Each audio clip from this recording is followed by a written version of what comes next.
Has Pete Hegseth committed war crimes? That is the question hanging over the Pentagon right now after the U.S. Secretary of Defense denied that he ever gave an order to quote-unquote kill everyone on a boat attack inside the Caribbean. But right now, the details are coming out and it's quite explosive, so let's break it down. If you don't know, the Washington Post put an investigative report online showing that back in September, when the United States was tracking a small boat in the Caribbean, according to their sources, Pete Hegseth allegedly instructed U.S. forces to kill everyone on board. Not detain, not disable, but kill. And while that could be considered a war crime, that's not what we're talking about here. We're talking about the fact that after the U.S. struck said boat, there were still survivors hanging on to the wreckage, in which you could go pick them up and question them. Nope. Pete Hegseth said to kill everyone.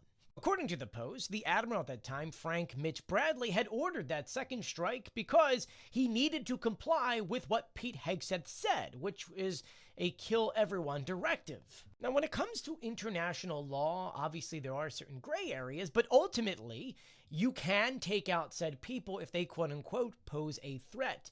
But these people were holding on to their sinking boat, clearly not a threat. Yet, under the directive of Pete Hegseth, the U.S. government took these people out. Let's also remember that we're finding out, thanks to many investigations, including from the Associated Press, that many of these men that are quote-unquote smuggling drugs, they're not cartel bosses or terrorists. They're like very low-level fishermen that are just ferrying things across. Which means taking them out is not actually stopping the root cause of the issue. Instead, they're just taking out one of these smaller veins, which in itself is kind of war crime to begin with. That aside, what Pete Hegseth has done here is now getting him in a lot of trouble. Now, he is denying all of this, saying that, well, this is all just fake news and that these strikes were lawful under both U.S. and international law. But where do you stand on this? Do you think Pete Hegseth is committing war crimes in the Caribbean? Let me know in the comment section below. I'll be sure to keep you updated, so please do share my videos and follow me for more.